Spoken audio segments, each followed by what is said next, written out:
toute la population était éliminée. Prenez le Congo-Brazza, prenez le Gabon, prenez la Gambie, prenez peut-être le Guinée-Bissau ou Guinée-Conakry. C'est comme si tous ces pays, vous venez un jour, vous trouvez que les gens n'existaient plus. C'est ce qui nous arrive depuis 1997. Et nous ne comprenons rien du tout. On nous a dit encore ce matin, les rebelles, on ne les appelle plus des rebelles, parce que la rébellion, c'est la création des autres. Et quand on n'est pas d'accord à un système, on peut se rebeller, mais quand il y a un autre pays qui vous attaque derrière une forme de rébellion, ça devient une agression contre votre pays. Frères et sœurs, peut-être pour vous, ça n'a pas d'importance, mais vous devez savoir que vous n'avez qu'un seul pays, vous n'avez pas deux pays. Ça, c'est le pays que Dieu vous a donné, le pays de vos ancêtres. Tu peux être naturalisé belge, français, anglais, américain, peu importe, mais ici, c'est là où il y a ton cordon, c'est là où Dieu vous a donné comme héritage. Ça doit vous déranger si votre pays est attaqué et s'il y a des gens qui sont en train de mourir. Ce que vous ne savez pas, il y a un grand complot contre notre pays. Je ne m'occupe pas de la politique, je ne soutiens pas un parti politique, ni un leader politique, mais je suis un nationaliste qui parle de son pays. Il y a un complot qui ne dit pas son nom contre notre pays. Et il faut suivre des informations pour comprendre ce qui nous arrive. Vous devez savoir que depuis un moment, l'Angleterre est en train de pratiquement, je crois, voter une loi. Tous les réfugiés, les gens qui demanderont asile en Angleterre, seront dirigés au Rwanda. Ça veut dire vous partez en Angleterre, vous demandez l'asile, on vous renvoie au Rwanda. Et quand vous allez partir au Rwanda, ils vont prendre que des hommes, pas des femmes, pas des enfants. Mais entre les deux parties, quels sont les gens à protéger entre les femmes et les enfants et les hommes? Pourquoi Rwanda doit seulement accepter des hommes? Tous les réfugiés, où que tu viens de Pakistan, tu viens de je ne sais pas moi d'où, tu demandes l'asile en Angleterre, on te renvoie vivre au Rwanda. Et l'Angleterre va payer là-bas l'hôpital, ta vie, tout ça, mais tu vis là-bas au Rwanda que des hommes.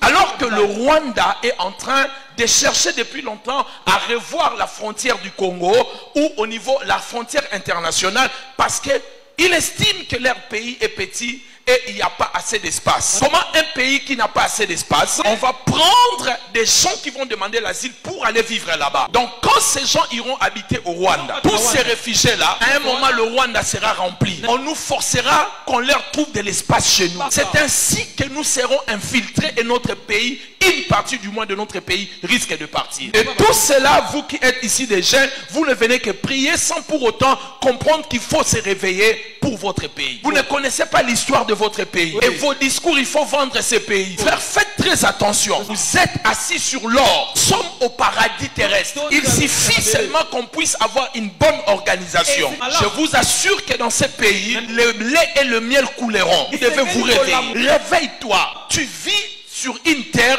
bénie de Dieu. Donc à un moment, il faut comprendre ce qui va arriver à l'Est. Quelle est cette histoire depuis presque 20 ans, plus de 20 ans même, on ne trouve pas la solution. Peut-être toi tu es du centre, tu n'as pas de parents de l'autre côté. Vous avez entendu les rapports du docteur Denis Mukwege. Filles de 5 ans sont violées. Nos vieilles mamans de 90 ans sont violées. Est-ce que vous pouvez supporter de telles choses? Vous passez le temps seulement à prier, Dieu va agir. Dieu agira à travers nous. Il est temps que nous prenions conscience de notre pays. Je ne fais pas de la politique, mais je suis en train de vous réveiller. Vous n'aurez pas un autre endroit où vous aurez la paix comme chez vous. Il y a un adage qui dit on est mieux que chez soi. Et c'est ici votre terre, votre héritage que Dieu vous a donné. Nous n'avons pas demandé la richesse à Dieu. Il nous les a donnés pour que nous arrivions à profiter de cela. Les étrangers, nous les aimons bien et ils doivent vivre tranquillement, mais ne pas nous déranger. Donc, ils cherchent à balkaniser notre pays, à détruire notre pays. Quand ils attaquent de ce côté-là, les populations vont fuir et ils vont prendre la place. Moi, je pense que le président de la République, s'il peut écouter cette vidéo, nous devons faire quelque chose pour l'Est du Congo. Et très bientôt, je lance cela de manière officielle. Nous le ferons s'il faut donner un effort de guerre. Même notre église va cotiser. On va demander à toutes les églises même de mettre $1 par fidèle. Nous devons soutenir notre armée et protéger nos territoires. Ah oui! Si les militaires n'ont pas de moyens, nous allons cotiser. Nous allons demander des concerts du monde et des concerts de chrétiens. L'argent que nous aurons, que nous soutenons notre armée. Bien aimé, trop c'est trop. Vous devez comprendre, c'est votre pays. Derrière ces rébellions, ce sont des Congolais qu'on manipule. Et des fois même des pasteurs qu'on met en tête de ces mouvements-là. Pour tuer vos propres frères, pour tuer vos propres sœurs. qu'ils soient violés et abusés, juste pour un peu d'argent. Vous vendez l'intégrité de votre pays. Mais sachez-le, mes bien-aimés, ce pays est à nous. Dieu nous les a donnés. Aucune organisation internationale ou spirituelle pourra découper ces pays. Frère, la Bible dit les étoiles descendirent, combattir Sisera. Si ils essaient, ils vont voir la spiritualité dans ces pays. Si nos militaires n'arrivent pas, même les étoiles vont combattre ces personnes. Si les étoiles sont descendues pour combattre Sisera, ils verront la spiritualité. Ils verront des choses qui vont arriver. Le pays ne sera pas divisé, ne sera pas aussi pris. Nous devons faire tout pour notre pays. Si le président de la République peut d'abord fermer la frontière, appeler notre ambassadeur, il rentre ici et puis convoquer l'ambassadeur du Rwanda. Parce qu'ils doivent aussi comprendre qu'il y a des hommes qui portent des pantalons au Congo. Trop c'est trop. Un petit pays peut jouer avec un grand pays comme le nôtre. Et depuis presque plus de 20 ans, nous ne faisons que perdre des gens. Jeunes filles, jeunes hommes, Congolais, réveillez-vous. Pays en train de partir, vous dansez encore les nombres. Pays en train de partir, vous passez le temps à boire. À un moment, vous risquez de ne plus avoir de terre. Il faut savoir que de ces côtés-là, les étrangers sont en train d'acheter. Et ils créent des guerres pour refouler, en fait, chasser les autochtones. Laisser les étrangers prendre la possession de ce coin. Quand ils deviendront un peuple dominant, quand ils achèteront plus de terres, qu'est-ce que vous allez dire? Ça devient leur pays, leur terre. Et sachez-le que le projet de créer la République de Kivu date de longtemps, à cause de sa richesse, à cause du climat, à cause de la beauté de ces coins-là.